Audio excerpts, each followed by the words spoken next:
And so I'd like to welcome you all here to the Maharishi Enlightenment Center open house. And what we were going to talk about today is spring cleaning tips for vibrant health.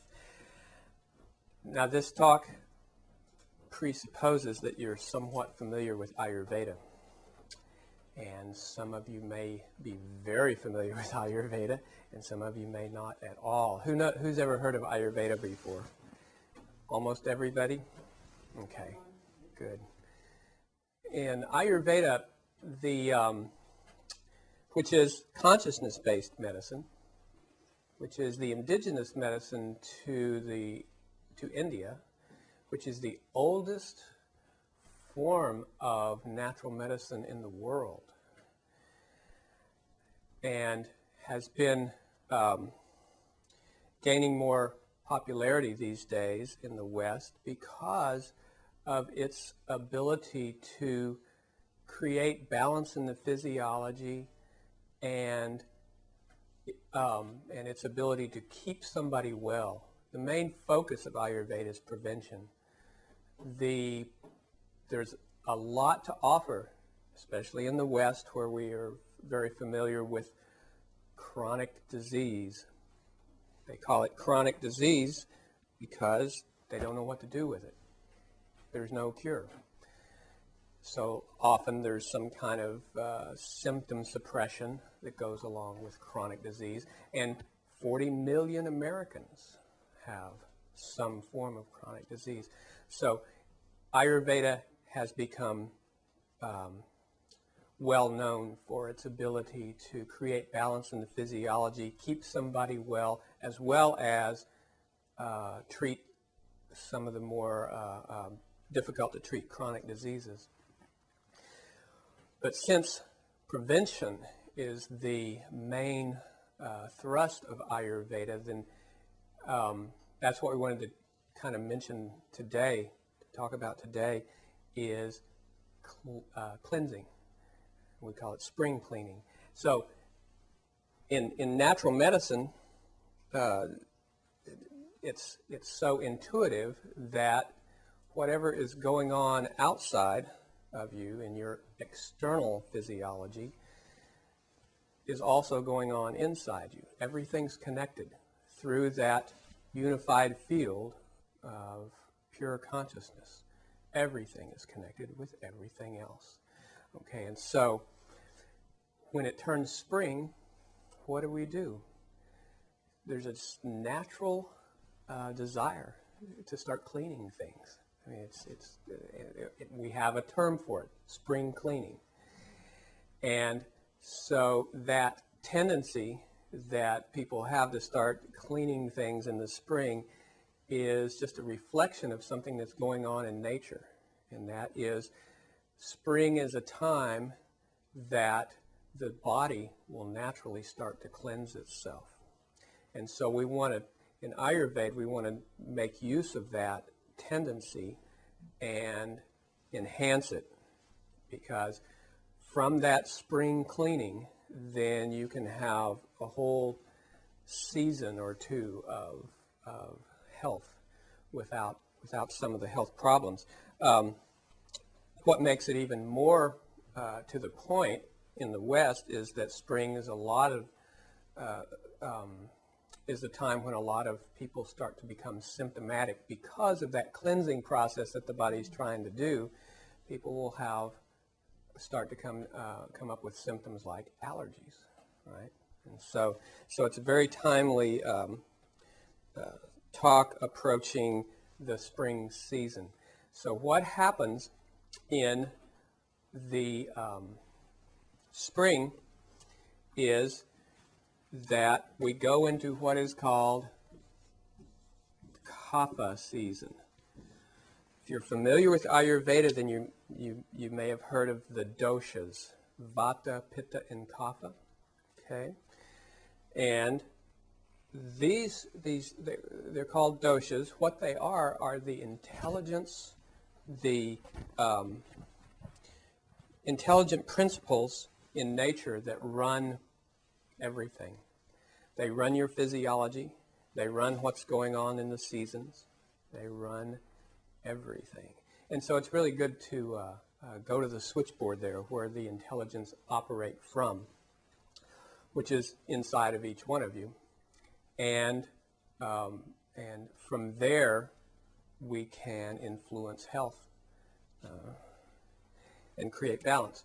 Kapha is the element, or is made up of the elements water and earth.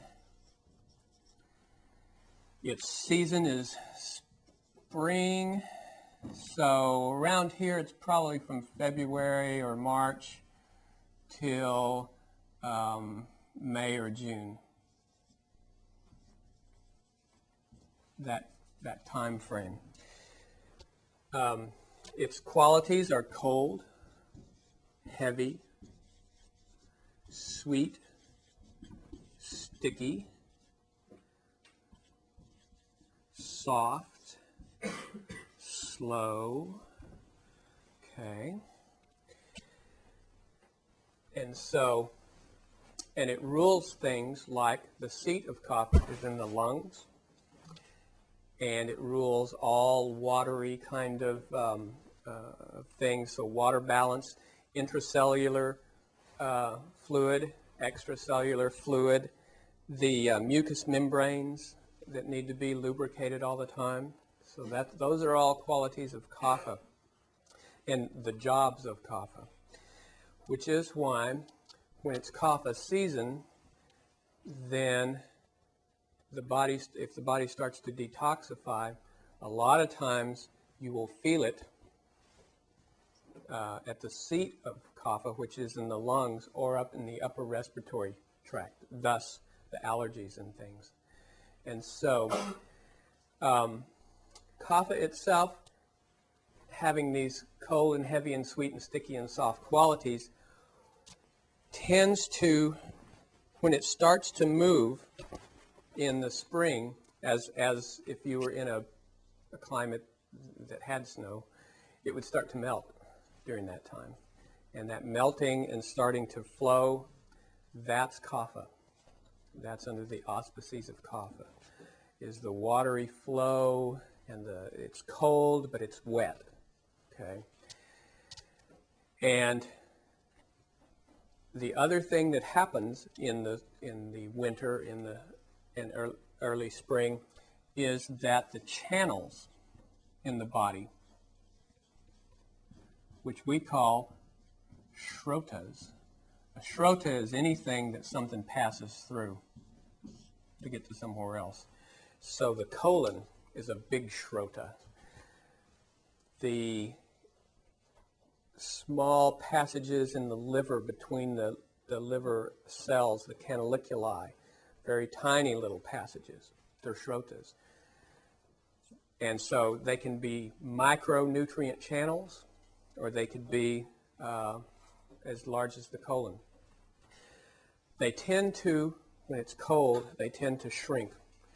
And then as the body again reaches spring and starts to mobilize some of the toxins, then the channels are small, and so they get clogged up. And when they get clogged up, things back up. And when things back up, you start having symptoms. So the whole point of the spring cleanse is to get rid of the toxins in the channels. Toxin in Ayurveda is called ama, and that's a toxin. Ama generally comes from undigested food that you've eaten, and if your digestion is off, there's a number of ways you can create ama. One is if your digestion is weak, so you're not combusting the fuel that you put down there. Not unlike if you have some gasoline in your car, the carburetor is not set right. Okay, and so incomplete combustion of fuel always causes the same thing. And that's some kind of a sticky residue that builds up. Okay, in the case of your car, it builds up in your engine. In the case of the physiology, incomplete combustion due to poor digestion, this ama will start to build up in your system. And it can build up in the digestive system where it actually gets created. And if you don't take care of it at that point, then it will start to move out into the physiology, and it will start to plug up channels, these macronutrient channels, the shrotas, in other parts of the body based upon your constitutional makeup. So if people are familiar with Ayurveda, you've heard of Vata and Pitta and Kapha. One of the really neat concepts in Ayurveda is that of constitution. People are different. Imagine that. Doesn't seem to exist in Western medicine so much. Western medicine, Western physiology, they actually acknowledge a similar thing. They call it the body types of the ectomorph, mesomorph, and endomorph. Ectomorph, mesomorph, and endomorph. Same kind of thing. And you can see these in Ayurveda, where it's called Vata, Pitta, and Kapha. You can see these expressed in people's physiologies. The more Vata they have, the thinner they are. This is the air element, basically. Air and akasha, or space. Pitta is basically the fire element, fire plus water. And Kapha is the earth plus water element. These Vata people will be thinner, and they will tend to be very enthusiastic if Vata is in balance.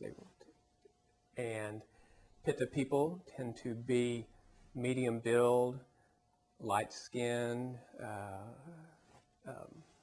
or red hair or blonde hair.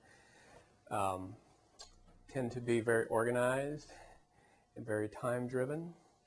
Kapha people tend to be heavier, rounder, and tend to be slower. Very sweet people, soft, and strong, strength. Bala, they call it in Ayurveda, strength. Okay, so we have these different body types, these different constitutional makeups. When the ama starts clogging up some channel, some shrota somewhere, depending upon what you have more of in your physiology, what your constitutional makeup is, will depend on how the symptoms start to show up in your physiology. So people with more kapha-esque kind of physiologies, they may have more bronchitis or asthma or upper respiratory, again, allergies. Also, what will show up in pitta people is it will tend to, the ama will tend to collect in the small intestine and throw off their digestion, but also in the fiery organs like the liver or the skin. And so they may have, well, when the liver backs up, again, that kind of, I've noticed, turns into allergies for those people too. But in the skin, it may cause rashes, so some indigestion or rash, or again, some allergy problems. Whereas the vata people, when you block their channels, it will tend to collect in, say, the colon, which is the seat of vata, or in the joints, which are vata predominant because of the motion that goes on there. And so the common pathway of all these situations is poor digestion, which turns into ama, creation of ama. So what we do in Ayurveda is we will, especially in the spring, we will go through some detoxification procedures in order to get rid of the ama, clear out the shrotas, so that we don't have the symptoms and so that health is maximized. The main approaches that we take have to do with, first of all, a very settled daily routine. Main approaches that we take have to do with, first of all, a very settled daily routine. Daily routine is medicine, actually. Daily routine has to do with, first of all, meditation. We mentioned that Ayurveda is consciousness-based medicine. Meditation is how we cultivate consciousness, pure consciousness, into the physiology. So we're cleansing, first of all, the subtler bodies, the mental body, for example, with meditation. This is part of a daily routine, though. So this is the basis that you act from. This daily routine is your foundation for health. Okay, so meditation, we're concerned with diet, or actually not diet so much as digestion. You've heard the saying, you are what you eat. It's not true. You are what you digest. I guess you are what you eat too. If you don't digest it, it becomes ama, and then you become that. Kind of toxic. But in general, digestion is the key to health. Okay, so good digestion, expansion of awareness, cleansing of consciousness or the mind, sleep, rest. Most important. Sleep-deprived people, you can create most of the symptoms of, say, chronic fatigue, depression, many of the chronic diseases that have to do with the mind, just from that, just from depriving people of enough sleep. How much is enough? Depends. Who are you talking to? Talking to a Vata, they might get away with 6 hours and still feel just fine. Pitta, kind of in the middle. So this is 6 to 7 hours. This is close to 8 hours. Pitta people need 8 hours of sleep. Kapha may need 9 hours of sleep to feel good. Okay? And so if you notice that about yourself, gosh, some people, my friends are getting by on this, and it depends on who you're talking to as to how much is enough. But getting plenty of sleep is of utmost importance. The other pillar of good health is exercise. Regular exercise. Doesn't have to be outrageous. In the West, we tend to over-exercise. But again, how much is enough? Depends. Who are you talking to? If you try to over-exercise a Vata person, you will cause problems. You will cause physical problems. They will start having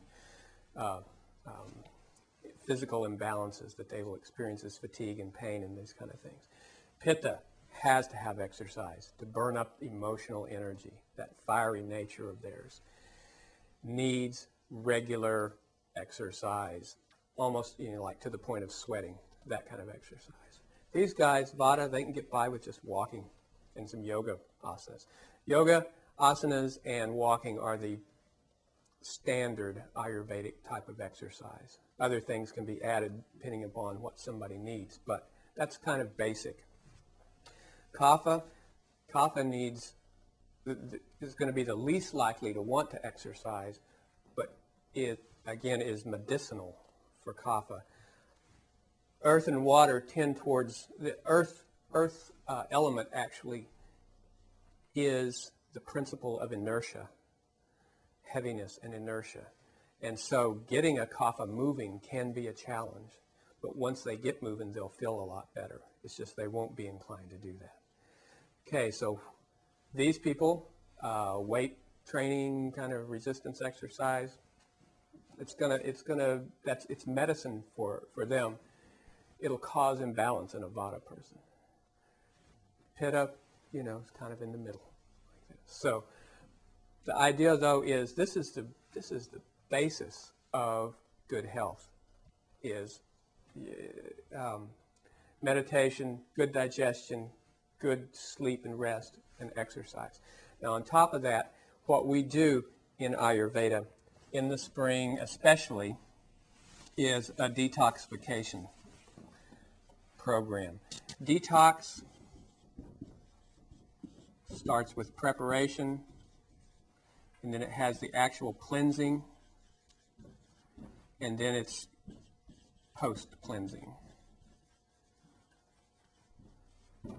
And so preparation is, of course, very, very important. What we want to do, it depends on, again, who you're talking to, how much ama do they have, how many symptoms do they have. If somebody's pretty well and not exhibiting a lot of symptoms, they're still going to accumulate some toxins just from living in this culture. Some from the toxins that are in the air. We didn't mention those as a source of toxins, but the chemicals in the food, the chemicals in the air. This is another source of toxin that they didn't used to have to deal with in Ayurveda. But now it's become a very important factor in toxicities. But even if somebody is pretty healthy and has a pretty good diet, and gets plenty of sleep and exercise, just going through a season, like here, going through summer, you're going to accumulate a lot of heat in the physiology, and it can create imbalance very easily. And so it depends on who you're talking to as to what any of these steps are going to look like. There are some basic steps, though, that we can talk about. The preparation has to do with softening up the ama. And so there's certain herbs that can be used. There's certain teas, spices are actually medicinal that we will recommend. It usually has to do with a very light diet, lighter than what you're used to, kind of the opposite of what you did around Christmas time. And so a very light and clean diet. Okay, so eating your larger meal towards lunch and eating very light in the evening. A vegetarian type of diet at this time of the year makes more sense in terms of the less toxin that you're consuming. So a light diet, a light and simple diet, using lots of soups and dals and avoiding a lot of things like salad or really heavy, sticky, sweet kind of foods, or deep fried foods, foods that are generally hard to digest. That's what we want to do. We want to give the digestion a break at this time. Avoiding packaged foods, heavily processed foods that have been chemically or genetically altered, and eat fresh, simple, organic, light diet. So a kapha pacifying diet is what it would be called. Then there are some herbs that we use. One of the main things that we do in this softening up period has to do with elimination.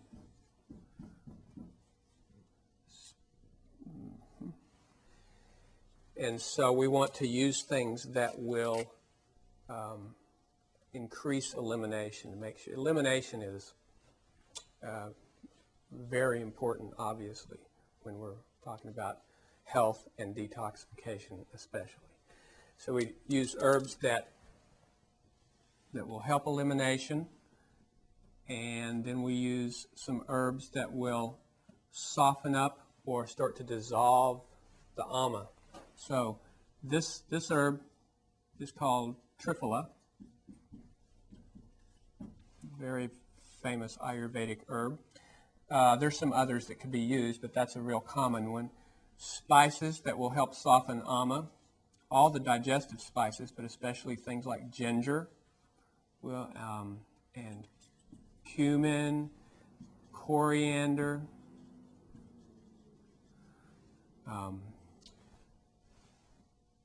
let's see, cinnamon, cardamom. A lot of the things that were in these drinks that we had for you earlier, the lassi made with the cardamom, and some of the teas, some of the Raja's cup tea and stuff has some ginger in it. These, as well as just hot water. Hot water is actually medicinal, and we use it like that. We have people drinking hot water, sipping hot water all day, just by itself. A thermos of hot water. This is something we have people doing prior to the cleansing. It will stimulate digestion, help melt ama, and it helps flush toxins out. Okay. So, softening up the ama with some spices and helping elimination with some things like triphala, and then the light diet. This is the preparation.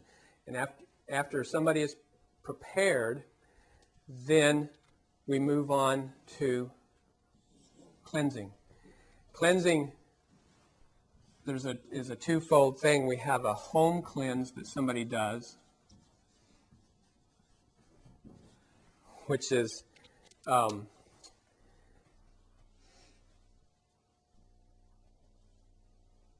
can be done, even if you're not going to go to step 2, which is called panchakarma. But if you are going to do the deep cleanse, then you have to do the home cleanse first. Sometimes the home cleanse is all that's needed. Home cleanse has to do, in Ayurveda, when we're going to clean something, a lot of times instead of using water like we would in the West, we use oil.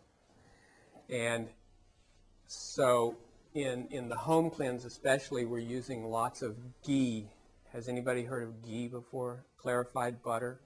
Okay, increasing amounts of ghee over a few days will start to really loosen up and get some of the toxins back into the circulation, ready for getting them out of the circulation. We kind of cleaned up the ama. We kind of opened up some of the shrotas with the hot stuff here and made sure elimination was going on.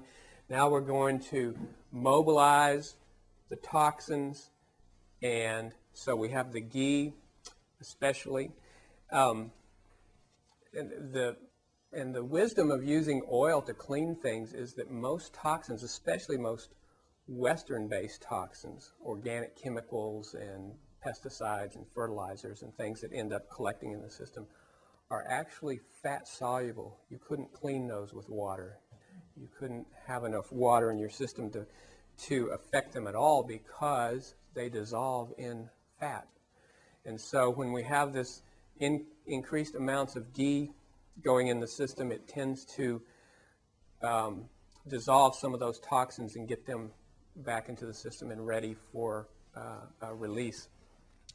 And so it's called the ghee and castor oil cleanse. So a lot of what gets loosened up is accumulated vata. Vata's kind of like that. Vata's very predominant in our culture here because of all the motion.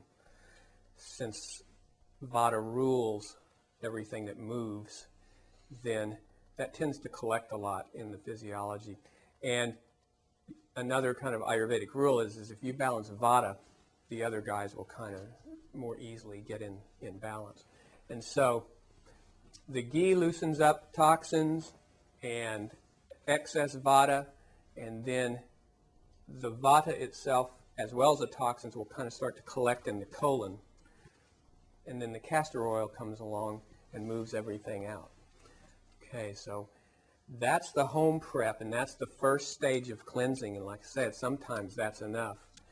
Okay. At the clinic here we have a Panchakarma clinic, and that's when we're through talking here very very quickly.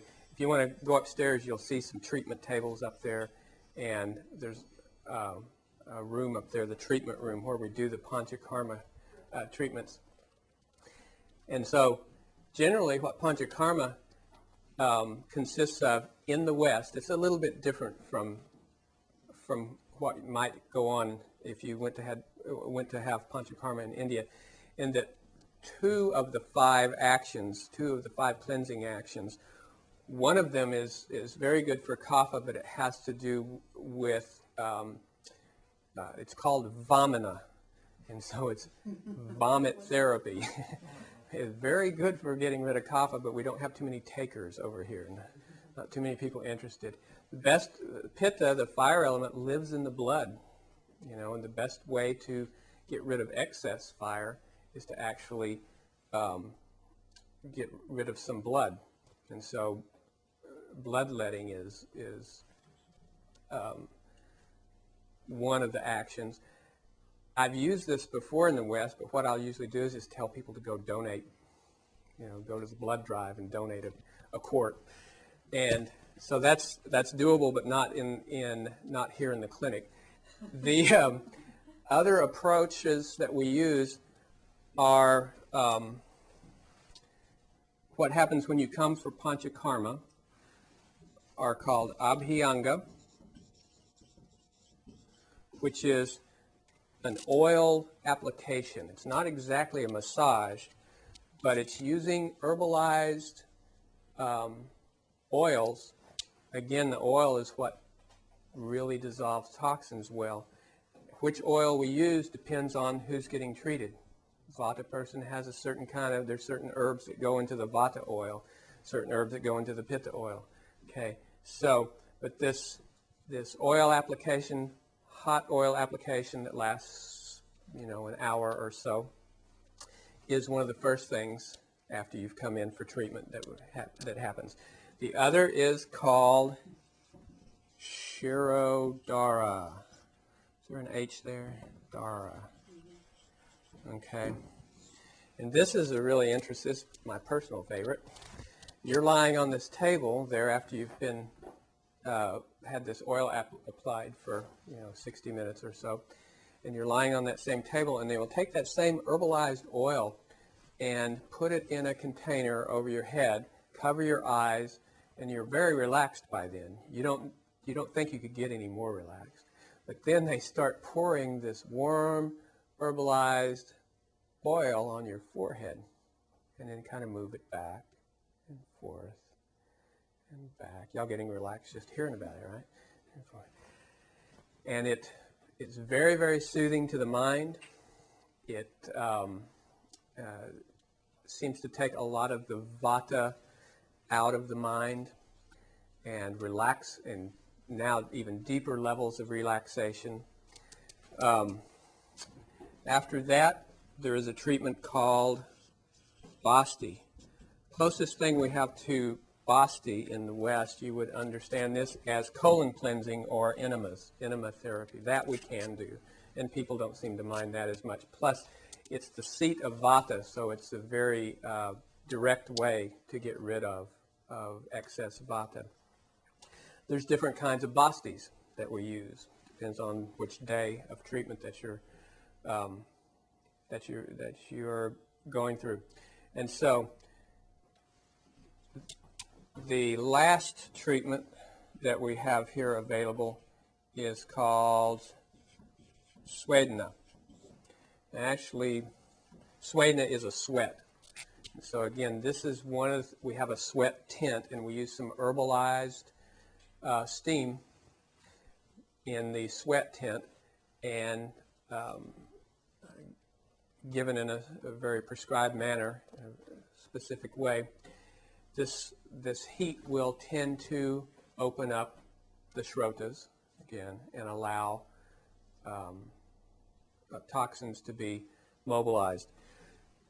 And so you would have Abhyanga and Swedna, Okay, so softened up with the oil application, and then a Swadana to dilate the shrotas, and then a basti to clean out the toxins. That would be a typical kind of a day, at least the second day that you came in. And so this is the deep cleansing, rejuvenation kind of approach. We did a interesting little piece of research on this in Fair. We did a interesting little piece of research on this in Fairfield, Iowa, where Maharishi University of Management is, and they took some farmers who are probably some of the more toxic people in our culture because they spend every day with lots of chemicals and fertilizers and these kinds of things. And they tend to have a high load of these organic chemicals dissolved into their fat tissue. So what we did was we took a number of farmers, there was like 5 or 7 of these guys. We went to University of Iowa, Iowa City, and asked specialists there,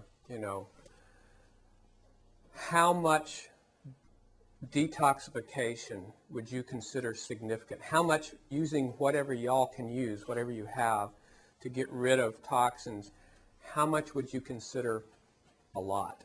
How much would you estimate that you could get rid of these toxins in what period of time? And their estimate was 5% in a year. And these are measurable. You can go into somebody's fat cells and measure the level of toxins there. Not hard to do. We took these people and did this for a week, and took them back and measured them again. They had a 50% reduction in the amount of organic pesticide, fertilizer kind of chemicals in their tissue. So it's a very, very potent way for detoxifying the physiology, even though that's not what it was originally, planned for, because, like I say, they didn't have DDT in Vedic times. But it turns out it's very useful even for these kind of modern toxins, more modern toxins. The post-cleansing, after the tissues are balanced and the amas less and the shrotas are clear, then what we tend to do, we try to keep to a fairly clean diet, as we just, as good as you can do, being students and being busy. Everybody's too busy, but we try to stay, we make recommendations on kinds of foods to have, kinds of things to avoid, not only what to eat, but when to eat it. Like you noticed on the card about the lassi, it said this is a really, nice thing to drink, but don't drink it after the sun goes down. Don't drink it at night, because then it can cause actually imbalance.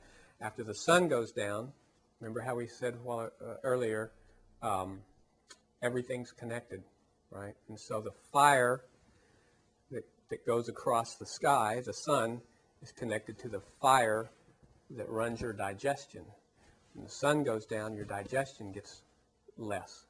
And so there's certain things that you don't want to eat at night, especially heavy, hard to digest things or sour things like yogurt, which that's made out of. So we'll make recommendations on these kinds of things, what to eat, when to eat it, all based upon who we're talking to. There's certain foods that if you give it to a kapha, may really be useful. You give the same food to a vata type of person, and it may be cause problems for them. Okay, so post-cleansing, again, digestion or dietary recommendations are made.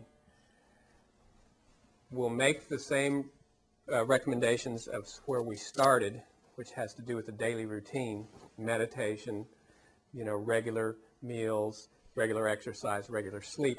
But then we add to that an herbal regimen. This is traditionally what was done. You do the panchakarma kind of cleanse, you get that far down and get things as clean as they can be. Then Ayurveda has some real interesting herbs for rejuvenation. The entire point of Ayurveda, somewhere in Charak, somewhere in the scriptures, it says Ayurveda is for immortality. It's to make you last a long time and enjoy the ride. And so there are certain herbs that we use called rasayanas, which are for building up the tissues, rejuvenating the physiology, and making your immune system strong, making you as well as you can be. That's what Ayurveda is interested in. What are the limits of health? How well could a person be? In the West, we tend to think about health as the absence of disease. Ayurveda tends to approach health as a very active and vibrant and something that you actually create state. And so these herbal regimens are for that. We have some interesting rasayana herbs that seem to have some remarkable properties. We had used them in a cancer protocol before, but they're such potent antioxidants. And you can read the research that was done on them by Dr. Hari Sharma. It's available on the website when you go there. But they're such potent antioxidants that the oncologists were resistant to letting the patients use these, because that's when they're undergoing chemotherapy, that's the whole point, is to create free radicals and to create oxidation and to try to poison the system, because cancer cells are actually very weak as opposed to regular cells. And so they poison the well, hoping that the cancer cells will die off first. And then after the cancer cells die off, then they try to bring you back to a better state of health. These herbs were such potent antioxidants that they interfered with the ability of the chemo agents to create free radicals. At least that was their theory. So they weren't too happy with our approach to treating cancer. These are very potent antioxidants, 1,000 times stronger than vitamin C, vitamin E, vitamin anything. And so that's one of the things, that's one of the ways that they create health, is just by decreasing the oxidation status of the physiology. And we know that aging, what people usually think of it as aging, is basically just that, oxidizing from the inside, rusting from the inside out. And so these rasayana type of herbs are then used until the next season, until it's time for the next cleanse. We tend to do this in spring and fall. These tend to be the good times for cleansing. And so these are the things, this is the approach, this is the Ayurvedic approach to cleansing and creating balance, creating health, and staying well, maximum well. With that, and staying well, maximum well. With that, we'll close. Okay, so that's kind of the overview of cleansing in Ayurveda. So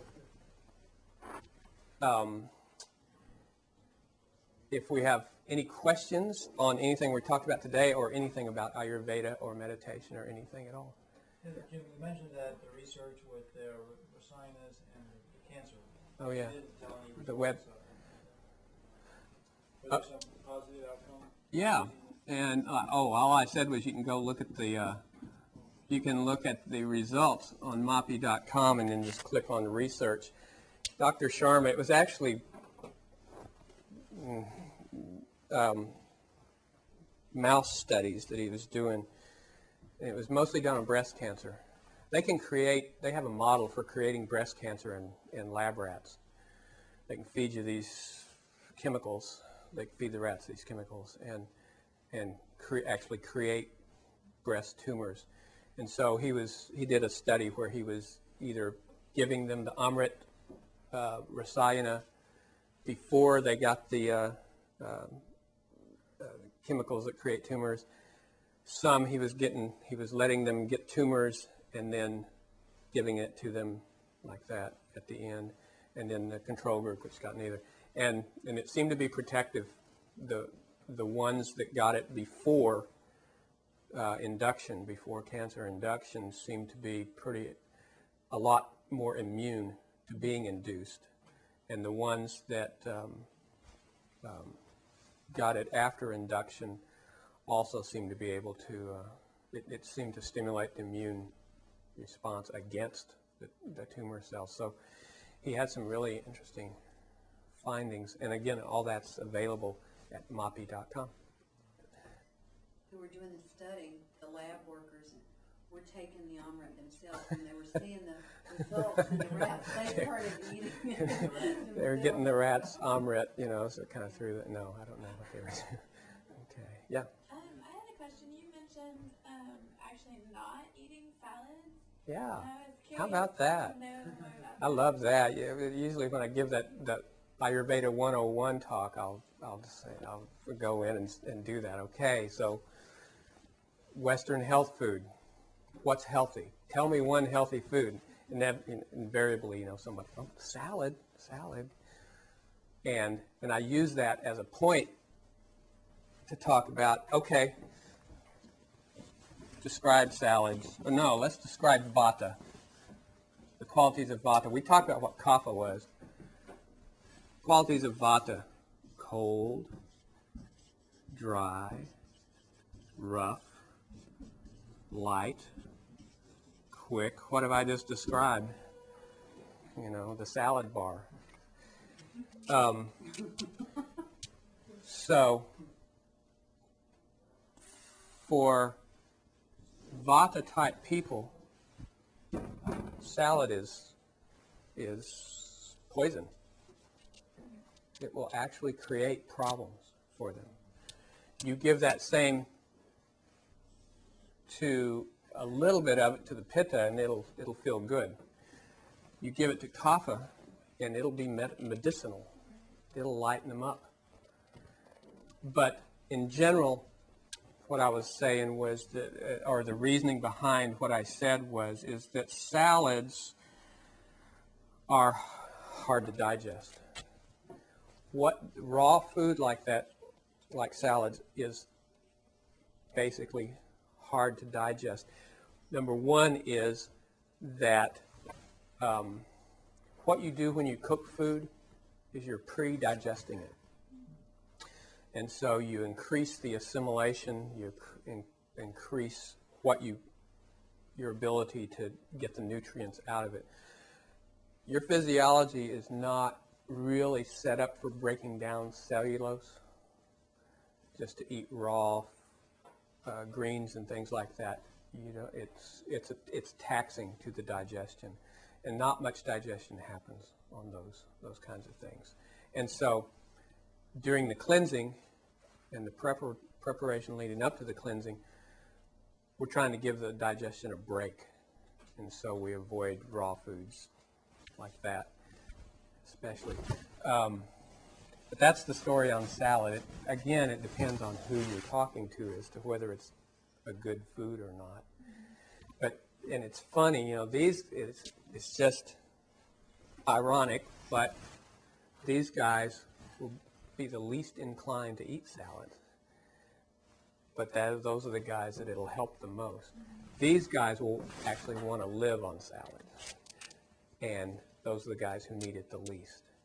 But I see that a lot.